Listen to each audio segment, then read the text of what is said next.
ang binansagang Bakero Emmanuel Navarrete, isang knockout artist at tirador sa Mexico.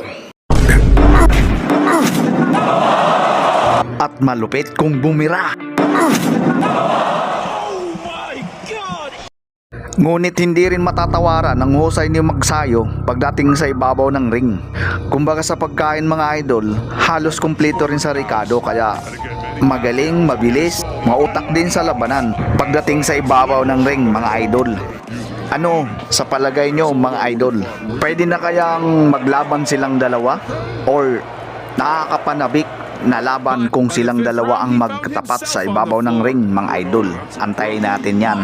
Emmanuel Navarrete ng Mexico at si Mark Magsayo ng Pilipinas. The skill level. There you go.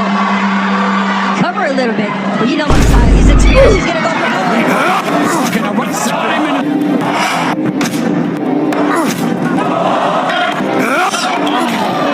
Mark Magsayo. Tara mga idol, panoorin natin ang laban ni Suarez ng Pilipinas, kung paano pinabagsak sa canvas ang kanyang kalaban mga idol. Sa simula ng kanilang laban mga idol ay nagtatantsahan pa rin dalawa at parehas kumukuha ng distansya mga idol para sa isang bagsakan lang.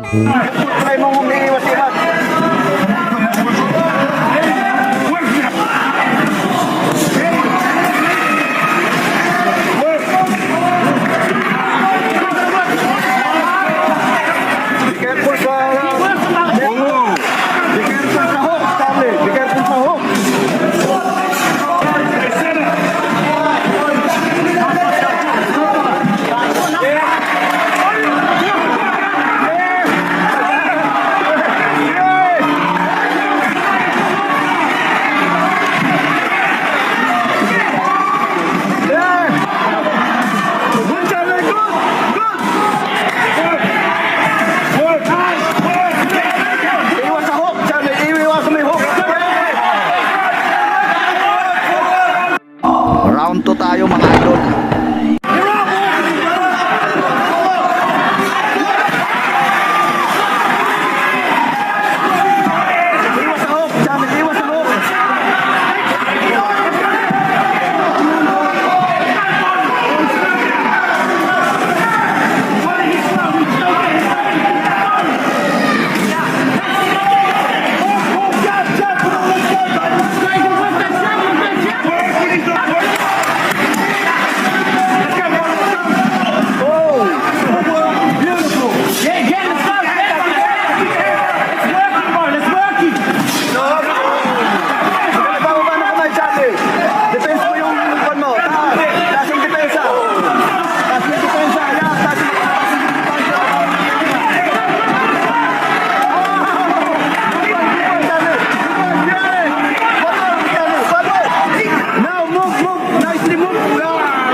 Round 3 na mga idol.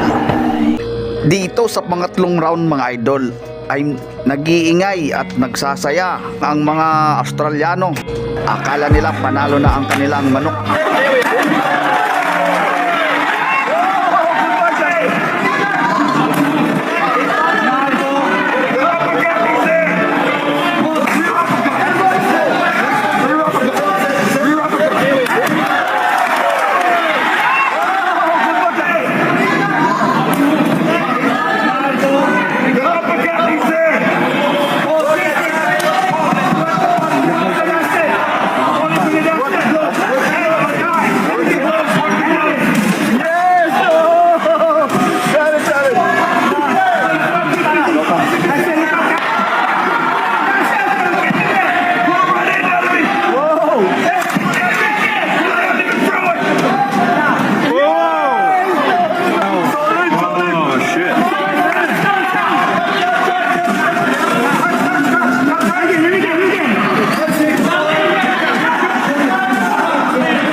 Round 6 tayo mga idol ha.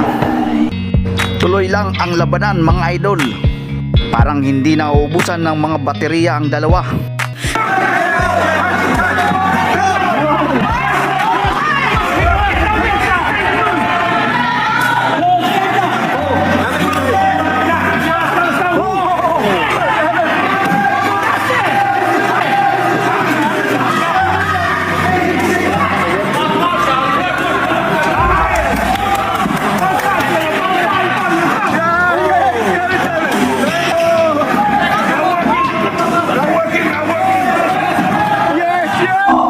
Round 7 na mga idol. Mukhang masisilat pa tayo ng kalaban dahil mukhang dihado na tayo sa score.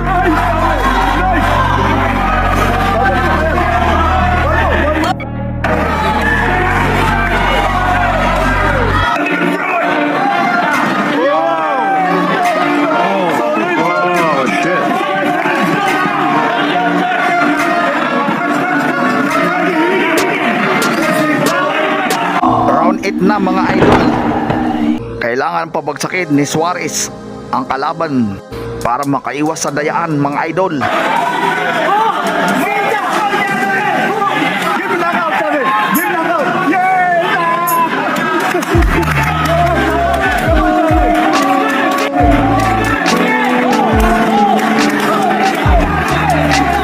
Sa huling final mga idol, binuhos na ang lakas sa lakas. Ngunit nasaktan ng kalaban mga idol hanggang tumumba.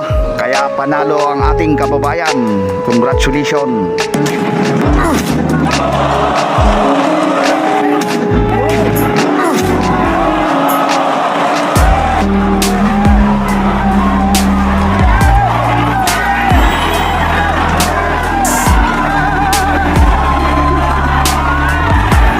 Tuluyan ng tinigil ng referee mga idol ang laban dahil dismayado na ang kalaban. Wala nang lakas, ubos na ang lakas.